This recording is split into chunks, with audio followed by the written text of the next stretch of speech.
شروع اللہ کے نام سے جو بڑا مہربان نہایت رحم والا ہے۔ الف لام میم، یہ حکمت کی بھری ہوئی کتاب کی آیتیں ہیں، نیکوکاروں کے لیے ہدایت اور رحمت، جو نماز کی پابندی کرتے اور زکوٰۃ دیتے اور آخرت کا یقین رکھتے ہیں، یہی اپنے پروردگار کی طرف سے ہدایت پر ہیں اور یہی نجات پانے والے ہیں۔ اور لوگوں میں بعض ایسا ہے جو بےہودہ حکایتیں خریدتا ہے تاکہ لوگوں کو بے سمجھے خدا کے رستے سے گمراہ کرے اور اس سے استہزاء کرے، یہی لوگ ہیں جن کو ذلیل کرنے والا عذاب ہوگا۔ اور جب اس کو ہماری آیتیں سنائی جاتی ہیں تو اکڑ کر منہ پھیر لیتا ہے، گویا ان کو سنا ہی نہیں، جیسے ان کے کانوں میں ثقل ہے، تو اس کو درد دینے والے عذاب کی خوشخبری سنا دو۔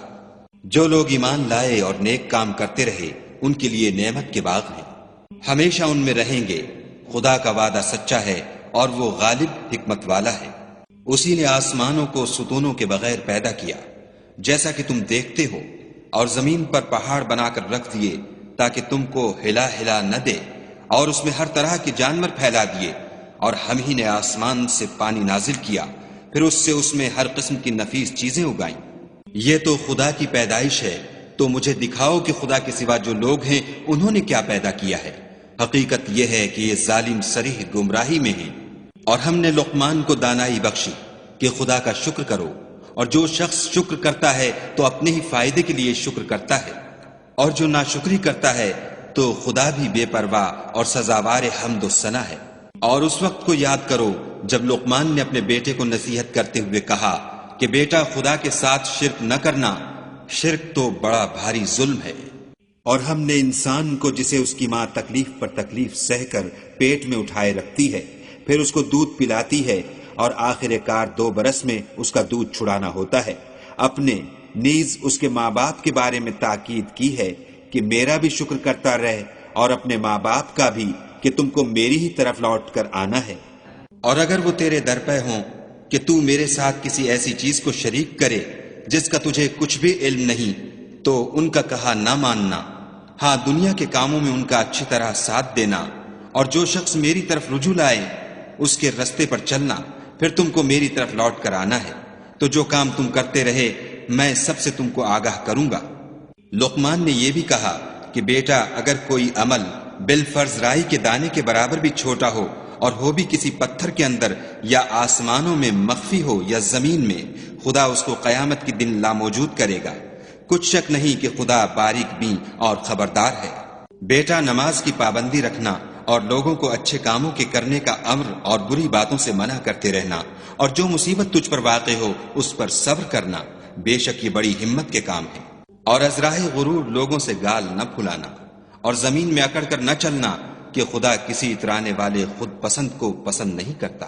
اور اپنی چال میں اعتدال کیے رہنا، اور بولتے وقت آواز نیچی رکھنا، کیونکہ اونچی آواز گدھوں کی سی ہے، اور کچھ شک نہیں کہ سب سے بری آواز گدھوں کی ہے۔ کیا تم نے نہیں دیکھا کہ جو کچھ آسمانوں میں اور جو کچھ زمین میں ہے سب کو خدا نے تمہارے قابو میں کر دیا ہے، اور تم پر اپنی ظاہری اور باطنی نعمتیں پوری کر دی ہیں۔ اور بعض لوگ ایسے ہیں کہ خدا کے بارے میں جھگڑتے ہیں، نہ علم رکھتے ہیں اور نہ ہدایت اور نہ کتاب روشن۔ اور جب ان سے کہا جاتا ہے کہ جو کتاب خدا نے نازل فرمائی ہے اس کی پیروی کرو، تو کہتے ہیں کہ ہم تو اسی کی پیروی کریں گے جس پر اپنے باپ دادا کو پایا، بھلا اگرچہ شیطان ان کو دوزخ کے عذاب کی طرف بلاتا ہو تب بھی۔ اور جو شخص اپنے تئیں خدا کا فرما بردار کر دے اور نیکوکار بھی ہو، تو اس نے مضبوط دستاویز ہاتھ میں لے لی، اور سب کاموں کا انجام خدا ہی کی طرف ہے۔ اور جو کفر کرے تو اس کا کفر تمہیں غمناک نہ کر دے، ان کو ہماری طرف لوٹ کر آنا ہے، پھر جو کام وہ کیا کرتے تھے ہم ان کو جتا دیں گے۔ بے شک خدا دلوں کی باتوں سے واقف ہے۔ ہم ان کو تھوڑا سا فائدہ پہنچائیں گے، پھر عذاب شدید کی طرف مجبور کر کے لے جائیں گے۔ اور اگر تم ان سے پوچھو کہ آسمانوں اور زمین کو کس نے پیدا کیا، تو بول اٹھیں گے کہ خدا نے۔ کہہ دو کہ خدا کا شکر ہے، لیکن ان میں اکثر سمجھ نہیں رکھتے۔ جو کچھ آسمانوں اور زمین میں ہے سب خدا ہی کا ہے، بے شک خدا بے پرواہ اور سزاوار حمد و ثنا ہے۔ اور اگر یوں ہو کہ زمین میں جتنے درخت ہیں سب کے سب قلم ہوں، اور سمندر کا تمام پانی سیاہی ہو، اور اس کے بعد 7 سمندر اور سیاہی ہو جائیں، تو خدا کی باتیں یعنی اس کی صفتیں ختم نہ ہوں۔ بے شک خدا غالب حکمت والا ہے۔ خدا کو تمہارا پیدا کرنا اور جلا اٹھانا ایک شخص کے پیدا کرنے اور جلا اٹھانے کی طرح ہے۔ بے شک خدا سننے والا دیکھنے والا ہے۔ کیا تم نے نہیں دیکھا کہ خدا ہی رات کو دن میں داخل کرتا ہے اور وہی دن کو رات میں داخل کرتا ہے، اور اسی نے سورج اور چاند کو تمہارے زیر فرمان کر رکھا ہے، ہر ایک ایک وقت مقرر تک چل رہا ہے، اور یہ کہ خدا تمہارے سب اعمال سے خبردار ہے۔ یہ اس لیے کہ خدا کی ذات برحق ہے، اور جن کو یہ لوگ خدا کے سوا پکارتے ہیں وہ لغو ہیں، اور یہ کہ خدا ہی عالی رتبہ اور گرامی قدر ہے۔ کیا تم نے نہیں دیکھا کہ خدا ہی کی مہربانی سے کشتیاں دریا میں چلتی ہیں تاکہ وہ تم کو اپنی کچھ نشانیاں دکھائے؟ بے شک اس میں ہر صبر کرنے والے اور شکر کرنے والے کے لیے نشانیاں ہیں۔ اور جب ان پر دریا کی لہریں سائبانوں کی طرح چھا جاتی ہیں تو خدا کو پکارنے اور خالص اس کی عبادت کرنے لگتے ہیں، پھر جب وہ ان کو نجات دے کر خشکی پر پہنچا دیتا ہے تو بعض ہی انصاف پر قائم رہتے ہیں، اور ہماری نشانیوں سے وہی انکار کرتے ہیں جو عہد شکن اور ناشکرے ہیں۔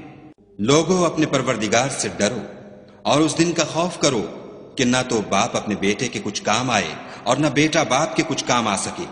بے شک خدا کا وعدہ سچا ہے، بس دنیا کی زندگی تم کو دھوکے میں نہ ڈال دے، اور نہ فریب دینے والا شیطان تمہیں خدا کے بارے میں کسی طرح کا فریب دے۔